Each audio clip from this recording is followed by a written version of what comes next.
Praise the Lord. இன்றைய நாளுக்குரிய வேத வசனம் சங்கீதம் 32வது அதிகாரம் 10வது வசனம்.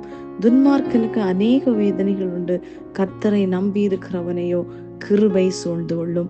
அன்புக்குரியவர்களே, இந்த அருமையான காலை வேளையிலும் அருமைநாதர் இயேசு கிறிஸ்துவின் இனிய நாமத்தில் உங்களை வாழ்த்துகிறேன். கர்த்தர் தந்த அருமையான வசனத்திற்காக நன்றி செலுத்துவோம்.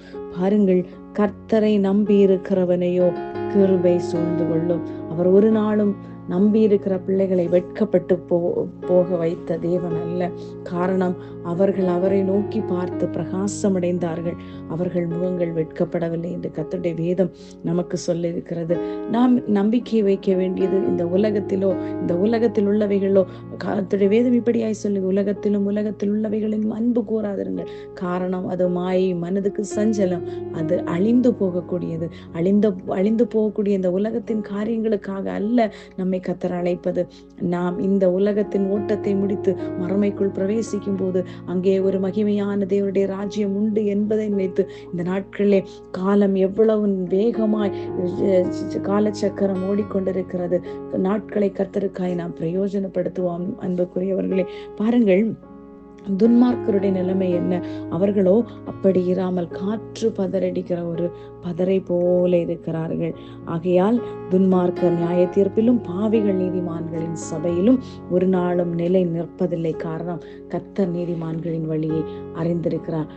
அவருடைய பாதையிலே நாம் நடக்கும்போது அந்த பாதையிலே நமக்கு இருள் இல்லை. ஒருவேளை அந்த இடத்துல இருள் சூழ்ந்தும் என்றாலும் வெளிச்சமாகிய கிறிஸ்து உங்களுக்காக அந்த இடத்திலே இறங்கி வருவார். ஆகையால் இந்த நாட்களிலே கர்த்தரையே நம்பி இருப்போம், அவரையே சார்ந்திருப்போம், அவரே துதிக்கு பார்க்கிற. காரணம், நாம் நடக்க வேண்டிய வழியை காட்டுகிற ஒரு அருமையான ஒரு விலையேற பெற்ற மூளைக்கல்லாகிய தேவன் நமக்கு இருக்கும்போது எதற்காக அழிந்து போகிற விக்கிரகங்களுக்கு முன்பதாக பாருங்கள், ஒரு சாதாரண ஒரு மண்ணை குலைத்து ஒரு குயவன் செய்கிற பாண்டத்தை ஒரு இடத்திலே கொண்டு வைத்து அதற்கு காதிருந்தும் கேளாது கண்ணிருந்தும் காணாதபடி இருக்கிற தெய்வங்களுக்கு முன்பதாக நிற்கிற ஒரு கூட்டத்தை பார்த்து கொண்டிருக்கிறோம். இன்றைக்கு முழங்காற்படி இருக்கிறோம். அவர்களுக்காக நாம் கதற வேண்டும். காரணம், அவர்களுடைய கண்கள் திறக்காதபடி ஏதோ ஒரு காரியத்தை நோக்கி ஓடிக்கொண்டிருக்கிறார்கள். அன்புக்குரியவர்களே, இன்றைக்கு இந்த சப்தத்தை கேட்கிற அருமையான தேவனுடைய பிள்ளையோ, எங்கேயோ ஒரு இடத்தில் நம்பிக்கை இழந்தவர்களா இருக்கீங்களா? கர்த்தரை மாத்திரம் சார்ந்து கொள்ளுங்கள்.